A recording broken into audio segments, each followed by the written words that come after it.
Assalamualaikum warahmatullahi wabarakatuh. Bismillah, alhamdulillah, salatu wassalamu ala rasulillah Sayyidina Muhammadin bin Abdillah wa ala alihi wa ashabihi wa mawalah wa la hawla wa la quwata illa billah. Amma ba'd. Kaum muslimin yang dirahmati oleh Allah Subhanahu wa ta'ala, Nahdlatul Ulama adalah organisasi Islam terbesar di Indonesia yang berdiri sejak tahun 1926 atau 1344 Hijriah, yang didirikan oleh Kiai Haji Hashim Asy'ari, Wahab Hasbullah dan para kiai di Indonesia, yang berawal dari Komite Hijaz yang dalam rangka untuk menghadapi pemerintah Arab Saudi yang memaksakan kehendak dengan akidah Wahabinya, di mana dengan kekuasaan dari Ibnu Saud, kaum Wahabi ingin menghancurkan sejarah atau peninggalan-peninggalan sejarah Islam dengan dalih untuk memurnikan ajaran Islam.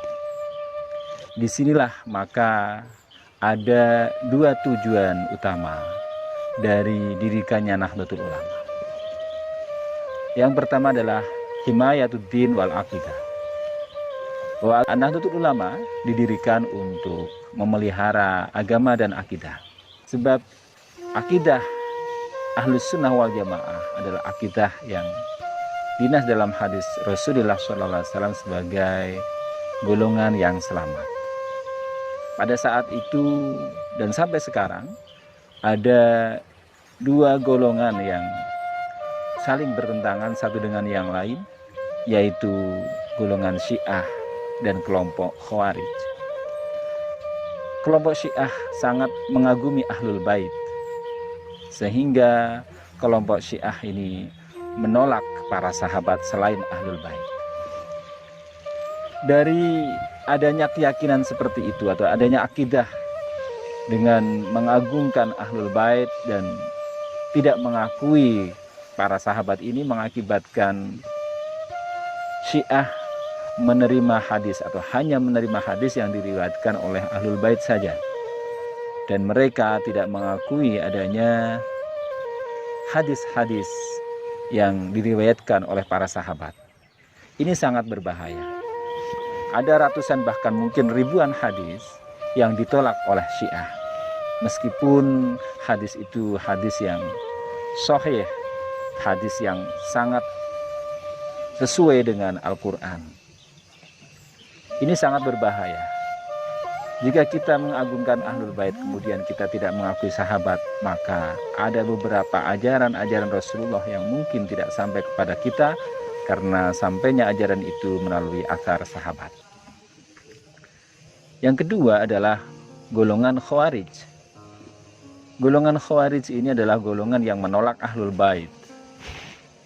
Mereka menganggap golongan mereka yang paling benar, golongan yang dikomandoi oleh Ibnu Muljam dengan dalih tidak sepakat dengan keputusan Ali, sehingga dia tidak mengakui keberadaan Ali dan membunuh Ali ketika Ali berhukum dengan hukumnya Ali dan Muawiyah dalam arbitrase.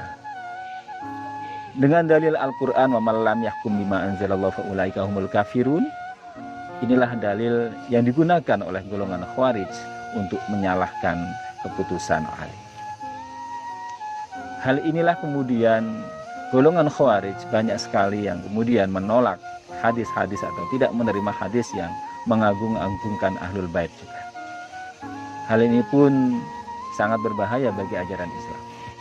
Oleh karena itu, Nahdlatul Ulama hadir untuk menyelamatkan umat ini, menyeimbangkan atau menyelamatkan umat dari paham-paham yang bertentangan, terutama dua arus paham yang bertentangan ini, yaitu golongan Syiah dan golongan Khawarij, dengan tetap mempertahankan Ahlus Sunnah wal Jamaah.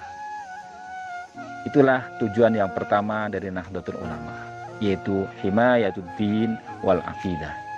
Sehingga dengan hadirnya Nahdlatul Ulama, para pendiri Nahdlatul Ulama, muassis Nahdlatul Ulama berharap Jam'iyah Nahdlatul Ulama bisa hadir di kalangan umat Islam untuk menyelamatkan umat Islam dari agama yang benar dan dari akidah yang benar. Dengan paham yang moderat, paham yang tawasud, yang imbang antara penggunaan nas, penggunaan teks dengan tekstual, antara cinta dengan Ahlul Bait dengan cinta juga para sahabatnya, antara penggunaan akal dan nakal, antara kepentingan dunia dan akhirat. Juga yang kedua adalah himayatul waton, yaitu memelihara negara, menjaga negara adalah juga tujuan utama dari Nahdlatul Ulama. Indonesia adalah negara yang majemuk. Indonesia adalah negara yang sekaligus negara yang religius. Hal inilah yang kemudian NU hadir untuk tetap mempertahankan bentuk negara kesatuan Republik Indonesia adalah sebagai bentuk yang final. Kita tahu banyak tokoh NU yang terlibat dalam pembentukan negara kesatuan Republik Indonesia. Dama Wahid Hasyim yang kemudian ikut mengkonsep tentang Pancasila. Sehingga NU dimanapun dan sampai kapanpun akan berprinsip bahwa negara kesatuan Republik Indonesia adalah harga mati. Ini dalam rangka untuk mempertahankan agama. Karena ketika negara ini hancur, maka umat Islam tidak bisa akan menjalankan agamanya dengan baik. Maka ada dua sisi mata uang yang tidak bisa terpisahkan yang diperjuangkan oleh Nahdlatul Ulama, yaitu himayatul din wal aqidah dan juga himayatul waton. Demikian, kurang lebihnya mohon maaf. Saya akhiri, wassalamualaikum warahmatullahi wabarakatuh.